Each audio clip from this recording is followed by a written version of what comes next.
Welcome to this explainer. I'm really thrilled you're here because today we're unpacking what is basically a masterclass in understanding the very nature of reality.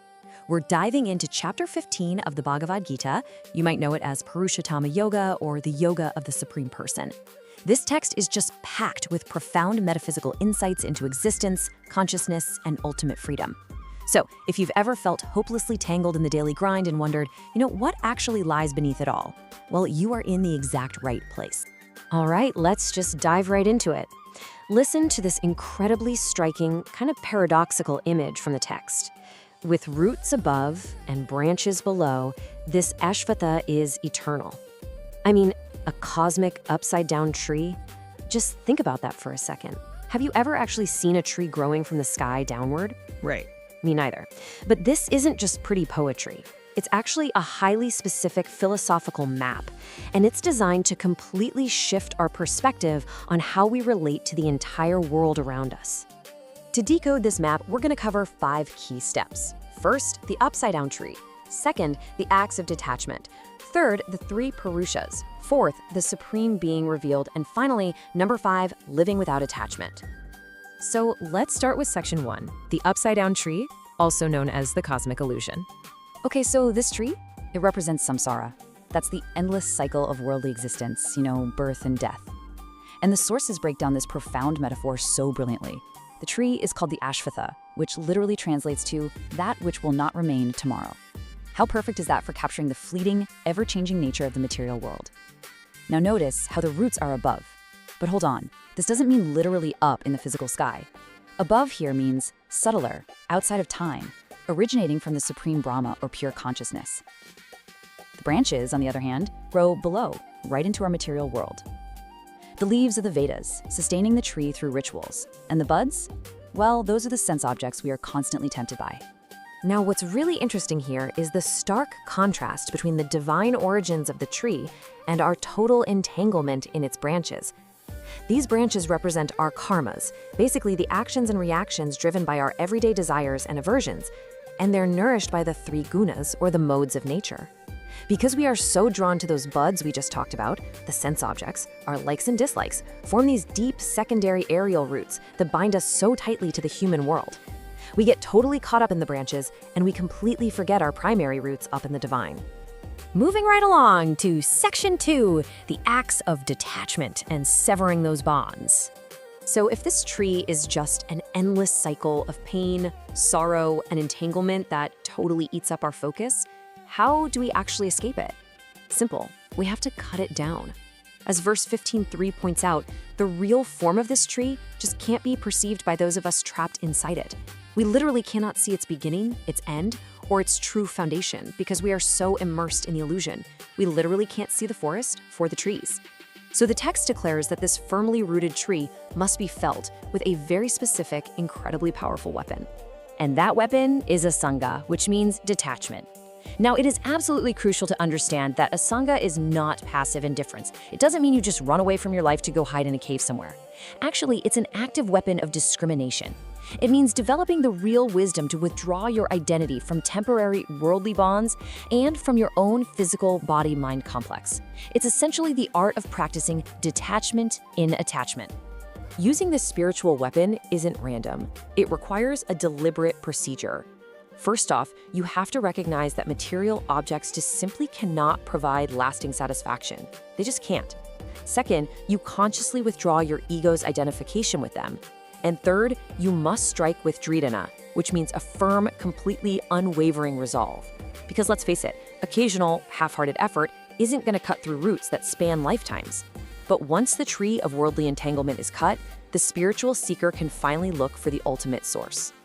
Let's move to section 3 and see how this builds. The 3 Purushas, ascending the hierarchy.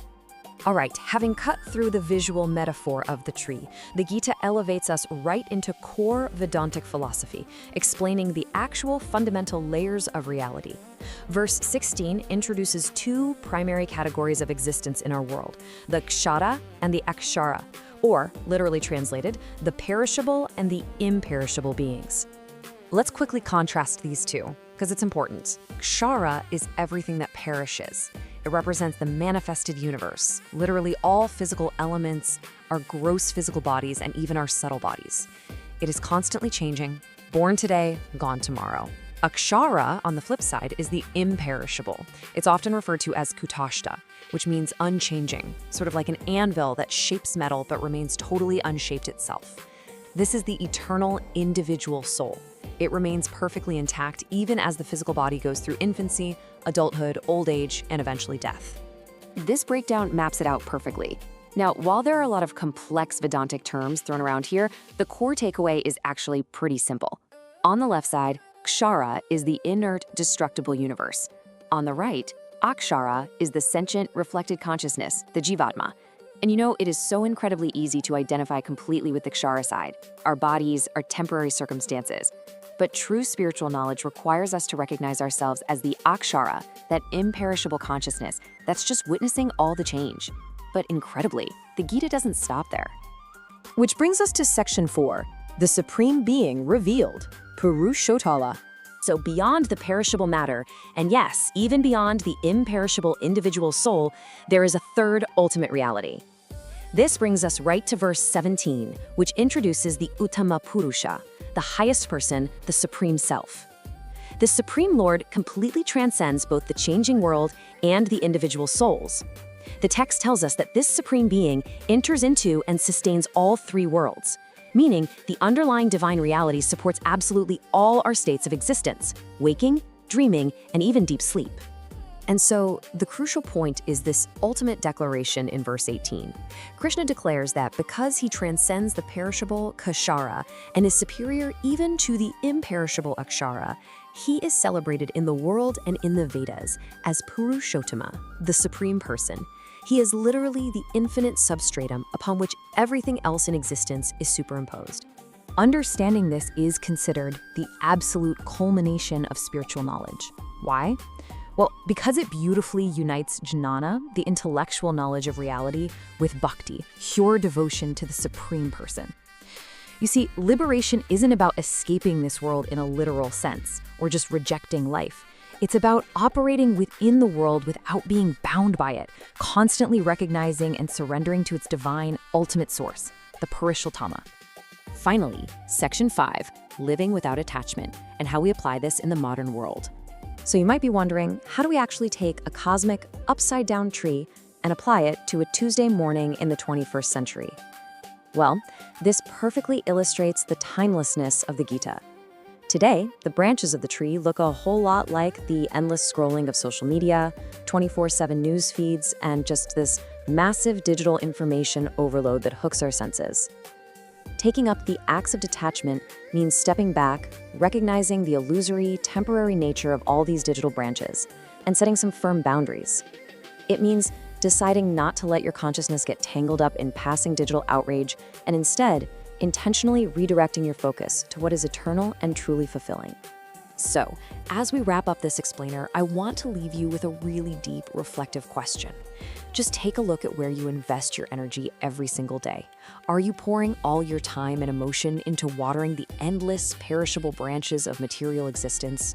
Or are you picking up the acts of detachment, cutting away the unnecessary, and actively tracing your roots back to the Supreme Source? Thank you so much for exploring the profound depths of Purushottama Yoga with me today. Keep seeking the roots.